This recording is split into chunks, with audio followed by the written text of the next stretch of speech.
अस्सलाम वालेकुम। आज की इस वीडियो में हम डिस्कस करेंगे ऑलिव ऑयल के बारे में। क्या बेनिफिट्स हैं, कौन से ऑलिव ऑयल में कुकिंग करनी है, कौन सा ड्रेसिंग के लिए इस्तेमाल करना है और सब। तो क्या इसके बेनिफिट्स हैं और क्या इसके नुकसानात, ज़्यादा ऑयल इस्तेमाल करना चाहिए या नहीं, ये सब हम आज की वीडियो में डिस्कस करने जा रहे हैं। ऑलिव ऑयल ओमेगा 3 और ओमेगा 6 दोनों का बहुत अच्छा सोर्स है। जो इसके अंदर ऑलिक एसिड है वो हमारी सेहत के लिए बहुत अच्छा है, हमारी हार्ट हेल्थ के लिए बहुत अच्छा है, कैंसर से प्रोटेक्ट करने के लिए बहुत अच्छा है और बॉडी के अंदर अगर कोई सोजिश हुई हुई है तो उसको कम करने के लिए इंतहाई मुफीद है। लेकिन एक चीज़ आप लोगों ने समझनी है, excess of everything is bad. अगर आप ज़रूरत से ज़्यादा किसी भी चीज़ का इस्तेमाल करेंगे तो वो आपको फ़ायदे की बजाय नुकसान देगी। अगर आप खाने में ऑलिव ऑयल इतना इस्तेमाल करते हैं कि खाने के ऊपर तरी आती है तो इट मीन्स कि ये आपको फ़ायदे की बजाय नुकसान दे रहा है। ऑलिव ऑयल इस्तेमाल करें, लेकिन एक चाय का चम्मच एक बंदे के लिए इस्तेमाल करना है। अगर आपके घर में 6 फैमिली मेम्बर्स हैं तो उनके एक वक्त का खाना 6 टीस्पून में बनना चाहिए। अगर आप डाइटिंग नहीं भी कर रहे तो भी ऑयल की मकदार जो है वो कम से कम रखनी है। सो पहला इसका फ़ायदा आ गया कि ये सोजिश को कम करता है, कैंसर से हमें बचाता है, हार्ट की हेल्थ के लिए बहुत अच्छा है। अगला इसका फ़ायदा ये है कि बाकायदा रिसर्चर्स ने इस चीज़ को प्रूव किया है कि एथराइटिस के पेशेंट्स के लिए अच्छा है। एथराइटिस इंतहाई पेनफुल बीमारी है, मतलब एक तो ये कि बीमारी बहुत पेनफुल है, फिर ये कभी ठीक नहीं हो पाती। अनफॉर्चुनेटली बहुत सारे लोगों का जो एथराइटिस का मसला है वो दवाइयों से मैनेज हो जाता है, लेकिन वो ठीक नहीं होता।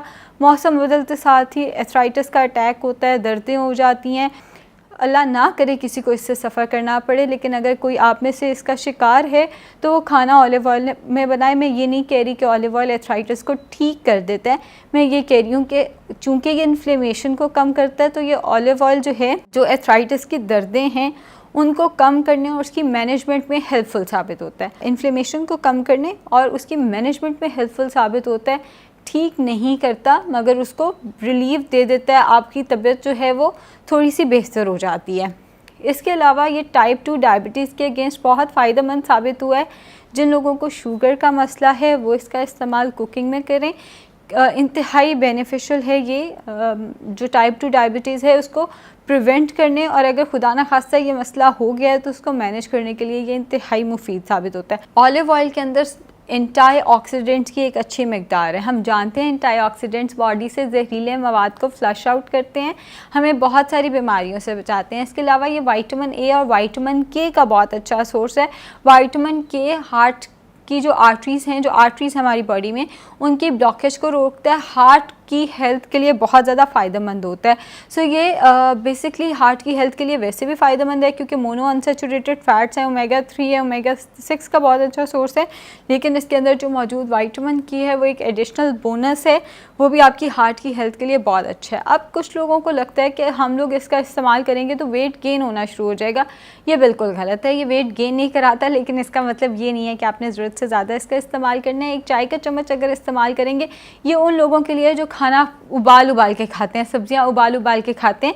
आपने अगर सब्जी का सालन खाना है तो आप ऑलिव ऑयल में बना के उसका इस्तेमाल कर सकते हैं। एक चाय का चम्मच ऑलिव ऑयल आपने इस्तेमाल करना है, आपको सब्ज़ी उबालने की ज़रूरत नहीं पड़ेगी। ये वेट गेन नहीं कराता, आपको उल्टा फीलिंग ऑफ फुलनेस देता है, आपको बहुत सारी बीमारियों से बचा के रखता है। स्ट्रोक की बीमारी या स्ट्रोक का ख़तरा जो है वो भी अब बढ़ता जा रहा है पाकिस्तान। स्ट्रोक होता क्या है कि ब्लड फ्लो एकदम किसी वजह से ब्लड क्लॉट बनता है या ब्लड वेसल जो है वो लीक हो जाती है, जिसकी वजह से ब्लड का लीकेज शुरू हो जाता है। ये क्लॉट बनता है, ब्रेन को ब्लड सप्लाई रुकती है, जिसकी वजह से ब्रेन का एक हिस्सा जो है वो फंक्शन कुछ सेकंड्स के लिए करना छोड़ देता है। ऑलिव ऑयल उससे बचाने में भी मददगार साबित होता है। इसके अलावा ऑलिव ऑयल जो है वो एंटीबैक्टीरियल प्रॉपर्टीज़ रखता है, यानी कि ये बैक्टीरिया की ग्रोथ को इनहिबिट करता है। अगर बैक्टीरियल को इन्फेक्शन चल रहा है तो उससे लड़ने में भी मददगार साबित होगा।